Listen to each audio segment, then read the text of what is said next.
حضرت نوح علیہ السلام کا ایک بیٹا تھا جس کا نام کنعان تھا۔ وہ صدق دل سے حضرت نوح علیہ السلام پر ایمان نہیں لایا تھا، بلکہ وہ منافق تھا اور اپنے کفر کو چھپائے رکھتا تھا، لیکن طوفان کے وقت اس نے اپنے کفر کو ظاہر کر دیا۔ حضرت نوح علیہ السلام نے کشتی پر سوار ہوتے وقت اس کو بلایا اور فرمایا کہ میرے پیارے بیٹے، تم کشتی پر سوار ہو جاؤ اور کافروں کا ساتھ چھوڑ دو۔ تو اس نے کہا، میں طوفان میں پہاڑوں پر چڑھ کر پناہ لے لوں گا۔ آپ نے بڑی دل سوزی کے ساتھ فرمایا، بیٹا آج خدا کے عذاب سے کوئی کسی کو نہیں بچا سکتا، ہاں جس پر خداوند کریم اپنا رحم فرمائے بس وہی بچ سکتا ہے۔ باپ اور بیٹے میں یہ گفتگو ہو رہی تھی کہ ایک زوردار موج آئی اور کنعان غرق ہو گیا، اور ایک روایات میں یہ بھی ملتا ہے کہ کنعان ایک بلند پہاڑ پر چڑھ کر ایک غار میں چھپ گیا اور غار کے تمام سوراخوں کو بند کر دیا، مگر جب طوفان کی موج اس پہاڑ کی چوٹی سے ٹکرائی تو غار میں پانی بھر گیا اور اس طرح کنعان پانی میں غرق ہو گیا۔ تو قرآن مجید نے اس واقعہ کو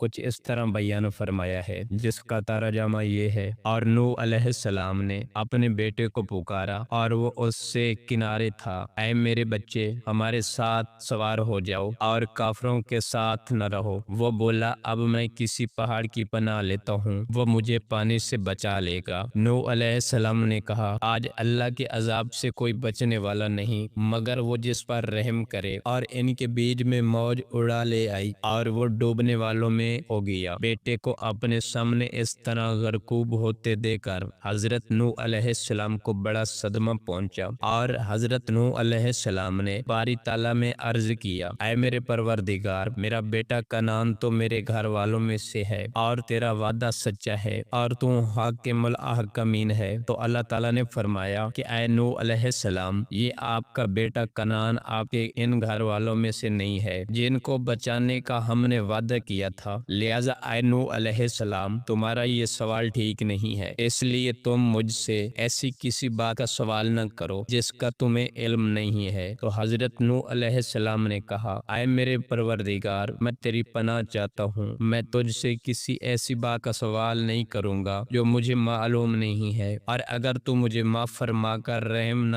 فرمائے گا تو میں نقصان میں پڑ جاؤں گا۔ تو قرآن مجید میں اللہ تعالیٰ نے اس واقعے کو بیان فرماتے ہوئے یوں ارشاد فرمایا ہے، اور نوح نے اپنے رب کو پکارا، عرض کی، اے میرے رب، میرا بیٹا بھی تو میرا گھر والا ہے اور بے شک تیرا وعدہ سچا ہے اور تو سب سے بڑا حاکم الحاکمین ہے، تو سب سے بڑھ کر حکم کرنے والا ہے۔ تو اللہ تعالیٰ نے فرمایا، اے نوح علیہ السلام، وہ تیرے گھر والوں میں سے نہیں، بے شک اس کے کام بڑے نالائق ہیں، تو مجھ سے وہ بات نہ طلب کر جس کا تجھ کو علم نہیں، میں تجھے نصیحت فرماتا ہوں کہ نادان نہ بن۔ تو نوح علیہ السلام نے عرض کی، اے میرے پروردگار، میں تیری پناہ چاہتا ہوں کہ تجھ سے وہ چیز مانگوں جس کا مجھے علم نہیں، اور اگر تو مجھے نہ بخشے گا اور رحم نہ کرے گا تو میں نقصان میں پڑنے والا ہو جاؤں گا۔ جب حضرت نوح علیہ السلام کی کشتی جودی پہاڑ پر پہنچ کر ٹھہر گئی اور سب کفار غرق ہو کر فنا ہو چکے تو اللہ تعالیٰ نے زمین کو حکم دیا، اے زمین، جتنا پانی تجھ سے چشموں کی صورت میں نکلا ہے تو ان سب پانیوں کو پی لے، اور اے آسمان، تو اپنی بارش کو بند کر دے۔ پانی گھٹنا شروع ہو گیا اور طوفان ختم ہو گیا۔ پھر اللہ تعالیٰ نے حضرت نوح علیہ السلام کو حکم دیا، اے نوح علیہ السلام، آپ کشتی سے اتر جائیں، اللہ کی طرف سے سلامتی اور برکتیں آپ پر بھی ہیں اور ان لوگوں پر بھی ہیں جو کشتی میں آپ کے ساتھ رہے۔